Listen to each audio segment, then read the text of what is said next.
आज भारत प्राचीन कला की उस गौरवशाली धारा को एक बार फिर अपनी तरफ मोड़ रहा है और संसद की ये नई इमारत इस प्रयास का जीवंत प्रतीक बनी है। आज नए संसद भवन को देखकर हर भारतीय गौरव से भरा हुआ है। इस भवन में विरासत भी है, वास्तु भी है, इसमें कला भी है, कौशल भी है, इसमें संस्कृति भी है और संविधान के स्वर भी है। आप देख रहे हैं कि लोकसभा का आंतरिक हिस्सा, यहां भी देखिए, यहां भी देखिए, राष्ट्रीय पक्षी मोर पर आधारित है। राज्यसभा का आंतरिक हिस्सा राष्ट्रीय फूल कमल पर आधारित है और संसद के प्रांगण में हमारा राष्ट्रीय वृक्ष बरगद भी है। हमारे देश के अलग अलग हिस्सों की जो विविधता है, इस नए भवन ने उन सबको समाहित किया है। इसमें राजस्थान से लाए गए ग्रेनाइट और बलुआ पत्थर लगाए गए हैं। ये जो लकड़ी का काम आप देख रहे हैं ना, वो महाराष्ट्र से आई है।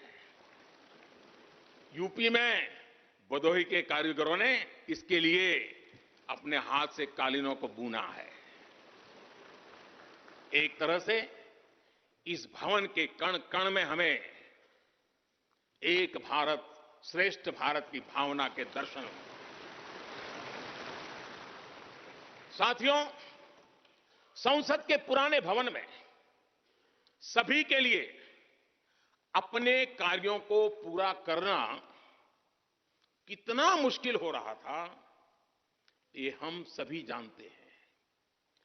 टेक्नोलॉजी से जुड़ी समस्याएं थी, बैठने की जगह से जुड़ी चुनौती थी। इसलिए ही बीते 1.5-2 दशकों से ये चर्चा लगातार हो रही थी कि देश को एक नए संसद भवन की आवश्यकता है। और हमें ये भी देखना होगा कि आने वाले समय में सीटों की संख्या बढ़ेगी, सांसदों की संख्या बढ़ेगी, वो लोग कहां बैठते हैं? और इसलिए ये समय की मांग थी कि संसद की नई इमारत का निर्माण किया जाए। और मुझे खुशी है कि भव्य इमारत आधुनिक सुविधाओं से पूरी तरह लैस है। आप देख रहे हैं कि इस समय भी इस हॉल में सूरज का प्रकाश सीधे आ रहा है, बिजली कम से कम खर्च हो, हर तरफ लेटेस्ट टेक्नोलॉजी वाले गैजेट्स हों, इन सभी का इसमें पूरा ध्यान रखा गया है। साथियों, आज सुबह ही मैं इस संसद भवन को बनाने वाले श्रमिकों के एक समूह से मिला हूं। इस संसद भवन ने करीब 60,000 श्रमिकों को रोजगार देने का भी काम किया है। उन्होंने इस नई इमारत के लिए अपना पसीना बहाया है। मुझे खुशी है कि इनके श्रम को समर्पित एक डिजिटल गैलरी भी संसद में बनाई गई है और विश्व में शायद ये पहली बार हुआ होगा। संसद के निर्माण में अब उनका योगदान भी अमर हो गया है। साथियों, कोई भी एक्सपर्ट अगर पिछले 9 वर्षों का आकलन करे तो पाएगा कि ये 9 साल भारत में नव निर्माण के रहे हैं, गरीब कल्याण के रहे हैं। आज हमें संसद की नई इमारत के निर्माण का गर्व है, तो मुझे पिछले 9 साल में गरीबों के 4 करोड़ घर बनने का भी संतोष है।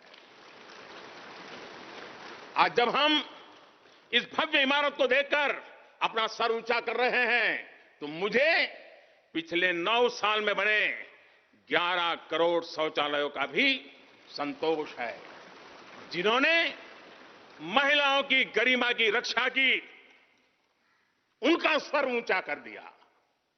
आज जब हम इस संसद भवन में सुविधाओं की बात कर रहे हैं तो मुझे संतोष है कि पिछले 9 साल में हमने गांवों को जोड़ने के लिए 4 लाख किलोमीटर से भी ज्यादा सड़कों का निर्माण किया।